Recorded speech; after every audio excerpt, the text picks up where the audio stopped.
Assalamualaikum warahmatullahi wabarakatuh. Perkenalkan, nama saya Chandra Setiawan, NPM 1851040372, kelas MBSF. Soal pertama yaitu jelaskan mengapa penerapan sistem informasi dan teknologi internet oleh organisasi bisnis dapat melahirkan e-business.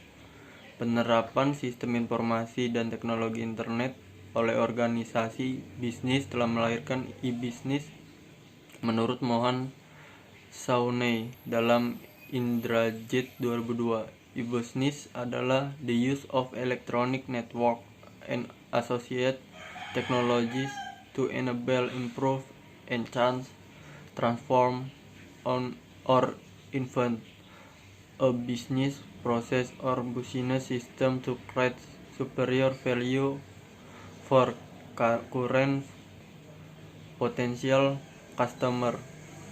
Secara prinsip, definisi tersebut jelas memperlihatkan bagaimana teknologi internet dan digital berfungsi sebagai medium tercapainya proses dan sistem bisnis atau pertukaran barang dan jasa yang jauh lebih baik dibandingkan dengan cara-cara konvensional, terutama terlihat dari manfaat yang dapat dirasakan oleh mereka yang berkepentingan.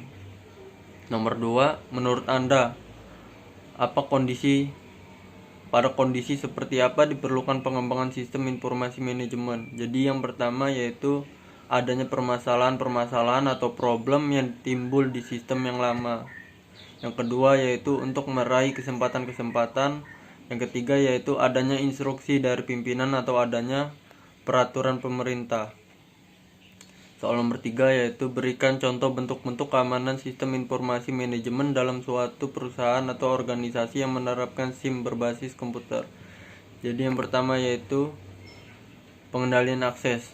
Pengendalian akses yaitu dasar untuk keamanan melawan ancaman-ancaman yang dilakukan oleh orang-orang yang tidak diotorisasi dalam pengendalian akses. Alasannya sederhana, jika orang yang tidak diotorisasi tidak diizinkan mendapatkan akses terhadap sumber daya informasi, maka pengrusakan tidak dapat dilakukan. Kedua yaitu sistem deteksi gangguan. Jadi logikanya dasar dari sistem deteksi gangguan adalah mengenali upaya pelanggaran keamanan sebelum memiliki kesempatan untuk melakukan perusakan. Salah satu contoh yang baik adalah peranti lunak proteksi virus atau virus protection software yang telah terbukti efektif melawan virus yang terkirim melalui email.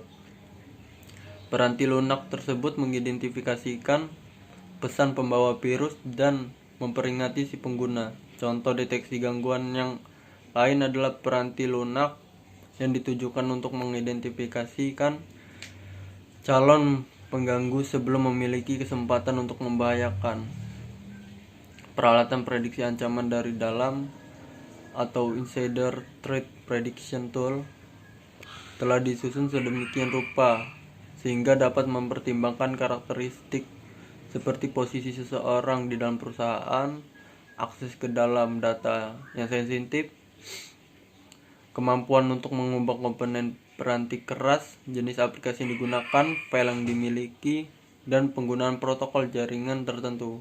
Hasilnya pembuatan profilan seperti ini yang dapat berbentuk kuantitatif dapat mengklasifikasikan ancaman internal ke dalam kategori seperti ancaman yang disengaja, potensi ancaman kecelakaan, mencurigakan, dan tidak berbahaya. Yang ketiga yaitu firewall. Jadi penerapan sistem keamanan firewall, sumber daya komputer selalu berada dalam risiko yang jika terhubung ke jaringan. Salah satu pendekatan keamanan adalah secara fisik memisahkan situs web perusahaan dengan jaringan internal perusahaan yang berisikan data sensitif dan sistem informasi. Cara lain adalah menyediakan kata sandi kepada mitra dagang yang memungkinkan memasuki jaringan internet dari internet. Firewall berfungsi sebagai penyaring dan penghalang yang membatasi aliran data dari dan ke perusahaan tersebut dan internet.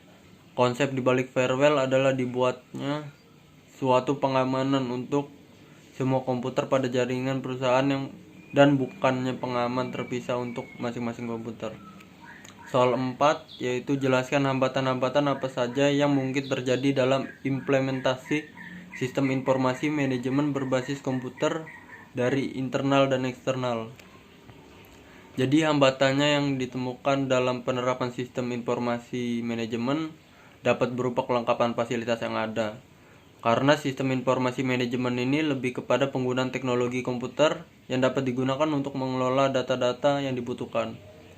Oleh sebab itu, jika fasilitas penunjang dari penggunaan sistem ini masih kurang dan tidak dapat memenuhi kebutuhan dalam mengolah data tersebut, maka itu akan menjadi suatu penghambat bagi kelancaran penggunaan sistem ini. Jadi cara mengatasinya hal tersebut adalah pimpinan organisasi atau perusahaan harus memperhatikan bagaimana fasilitas penunjang yang akan digunakan sehingga dapat dilaksanakan sistem informasi manajemen dengan efisien dan efektif. Sekian dari saya. Terima kasih. Wassalamualaikum warahmatullahi wabarakatuh.